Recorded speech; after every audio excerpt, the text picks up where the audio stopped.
नटखट आणि शूर Shrikrishna, the naughty and brave Krishna. Gokul नावाचे एक सुंदर गाव होते. तिथे नटखट श्रीकृष्ण आपल्या आई वडिलांसोबत, यशोदा आणि नंदबाबांसोबत राहायचा. कृष्णाला लोणी खूप आवडायचे. तो फक्त स्वतःच लोणी खात नसे तर आपल्या मित्रांनाही भरवायचा.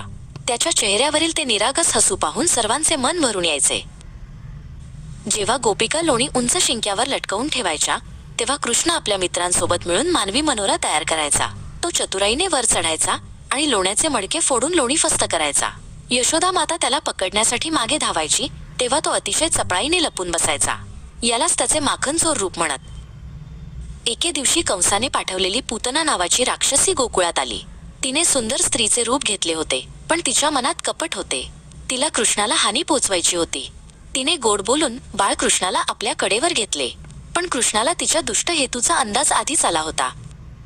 पूतनेने जेव्हा कृष्णाला मारण्याचा प्रयत्न केला तेव्हा कृष्णाने आपल्या धैर्याने तिचे प्राण ओढून घेतले. ती राक्षसी आपल्या मूळ रूपात आली आणि जमिनीवर कोसळली. कृष्णाने दाखवून दिले की रूप कितीही सुंदर असले तरी दुष्टपणाचा अंत हा ठरलेलाच असतो. गोकुळवासियांना कृष्णाच्या या अचाट शक्तीचे नवल वाटले. गोकुळातून वाहणाऱ्या यमुना नदीत कालिया नावाचा एक विषारी नाग राहू लागला होता. त्याच्या विषामुळे नदीचे पाणी काळे झाले होते आणि पक्षी प्राणी मरू लागले होते.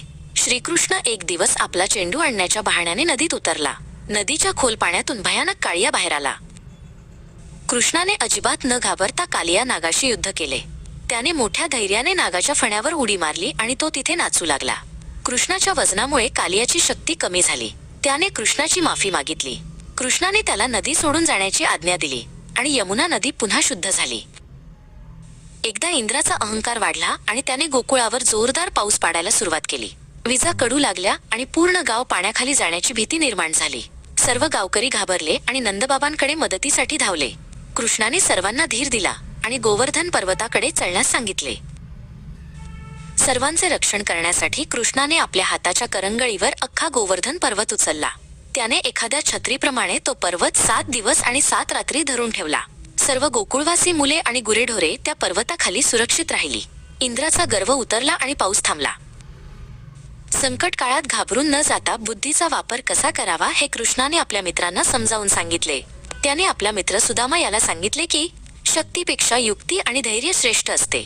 आपण एकजुटीने राहिलो तर कोणतेही मोठे संकट आपल्याला हरवू शकत नाही. कृष्णाची ही बाललीला आपल्याला खूप काही शिकवते.